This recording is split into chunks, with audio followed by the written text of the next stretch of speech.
لوگوں کو نقصان سے بچانا انصاف ہے اور ان پر غصہ نہ کرنا اخلاق ہے۔ غیبت تب ہی ہو سکتی ہے جب سننے والا موجود ہو۔ اگر آپ انعام دینے سے قاصر ہے تو شکریہ ضرور ادا کریں۔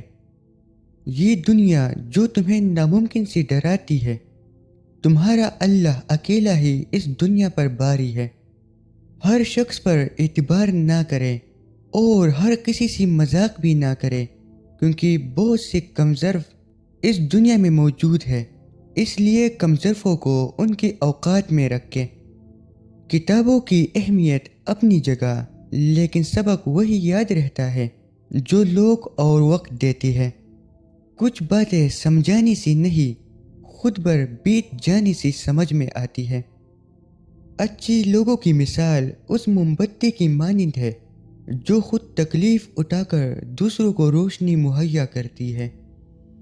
میں نے زندگی سے یہ سبق سیکھا ہے کہ کسی کے لیے کسی کو مت چھوڑو، ورنہ جن کے لیے آپ چھوڑتے ہو وہ آپ کو کہیں کا نہیں چھوڑتے۔ کچھ رشتے اللہ خود ختم کر دیتا ہے تاکہ ہماری زندگی خراب نہ ہو۔ بے شک اللہ جو کرتا ہے بہتر کرتا ہے۔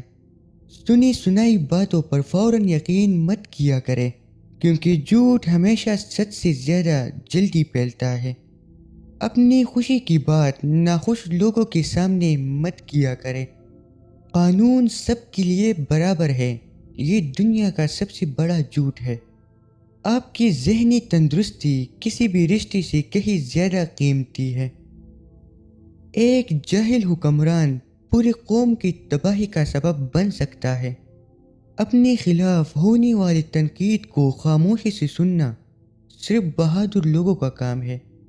محبت سے بھی زیادہ خالص جذبہ اس دنیا میں اگر کوئی ہے تو وہ نفرت ہے۔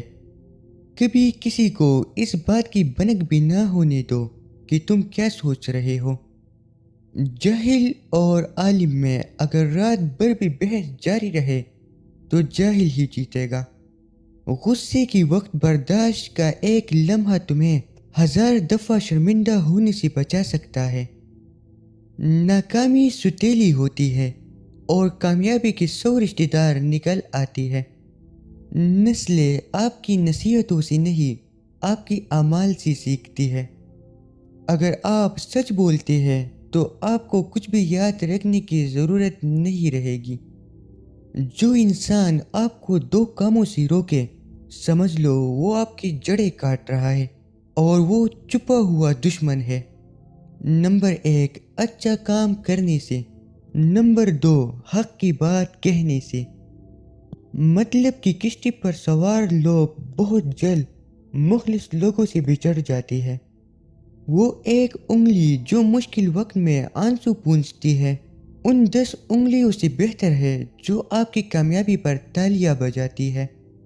لوگ صرف اس شخص کے سامنے اونچا بولتی ہے جو ان کے سامنے اونچا نہیں بول سکتا۔